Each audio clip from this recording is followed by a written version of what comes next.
you know, Keir Starmer might finally have realised that we've got an ever since teeny weeny little tiny problem, bloody well huge problem in my opinion, with all the illegal boat people coming over here from the safe country of France, and he is apparently now about to do something about it. And no, I am not talking about his stupid Border Force Security Command and Control or whatever it was called, because let's face it, they're about as useful as a fart on a lift, and about as popular as that as well, because I don't know about you, but I haven't exactly seen him do anything. So what is he doing and what is going on?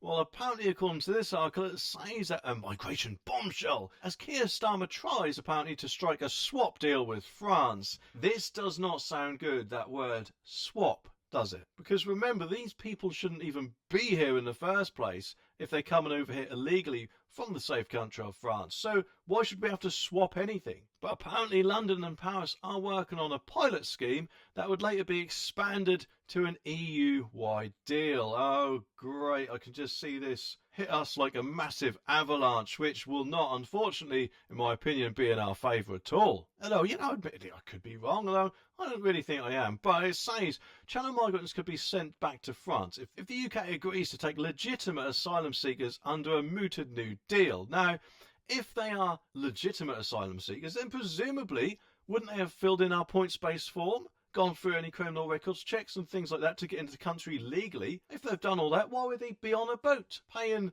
potential people smugglers for the privilege? It just doesn't quite make sense to me. So how could they be legitimate asylum seekers, eh? The UK and France are discussing a one-for-one agreement that would allow asylum seekers to join their family members already in the UK. Which, yeah, to be honest, actually makes me wonder, are they talking about family members who have already come here legally, filled in all the forms and things like that? Or could it be family members who have previously come over here illegally, haven't filled anything in, had any criminal records checks or anything, but says, come on over here, I don't know, Mohammed or whoever, and join the party, eh? In return, illegal migrants who have successfully crossed the channel will be taken back to France, and ministers are under intense pressure, it says, to step up efforts to stop small boat crossings amid a record number so far this year. And I think that number is only going to balloon to a whole new high, especially, of course, with the longer that Labour in power. But just what they all said about it, well, a Home Office source told the Financial Times, we are in early discussions about the scheme,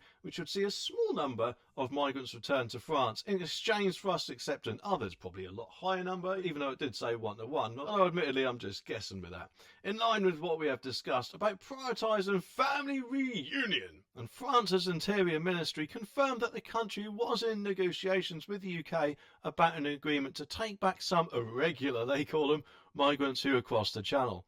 It said France's interest is to discourage migrants and smuggling networks from attempting to reach the UK from France. Now, looking at it from their point of view, if every so often you had the UK Prime Minister come over to your country and offer to give you a boatload of money to help him sort out the problem, would you really want to stop that money coming in? I'm guessing no. So just how serious they are going to be with this is up for debate, isn't it? Transport Minister Lillian Greenwood said, I can confirm that there are discussions ongoing with the French government about how we stop this appalling and dangerous trade in people, and that's happening across the English Channel. And she later said that people who don't have a right to be here, they need to be returned. Yes, they do, but not on a one-for-one basis, in my opinion. But listen to this. Speaking on GB News, Miss Greenwood claimed the previous Conservative government's plans to send some asylum seekers to Rwanda delivered absolutely nothing but cost taxpayers hundreds of millions of pounds. Kind of like your Border Force Security Command is probably doing at the moment, Labour, eh? Asked about there being no deterrent, she told the broadcaster, we've come in. Was that some sort of excuse? Oh, no, it hasn't the finished sentence. We've come in, we've taken swift action in setting up the Border Security Command. We know, she says, there are organised criminal gangs exploiting people who are absolutely desperate, and we are committed to smashing those gangs. But unfortunately for them and all the rest of us, about 9,000 migrants have crossed the channel so far this year, up 46% on last year, so their gang smashing isn't exactly going too well. And, you know, I don't know about you, but I think the only people who is having their back doors smashed in is us, or maybe Keir Starmer. I mean, who knows, eh?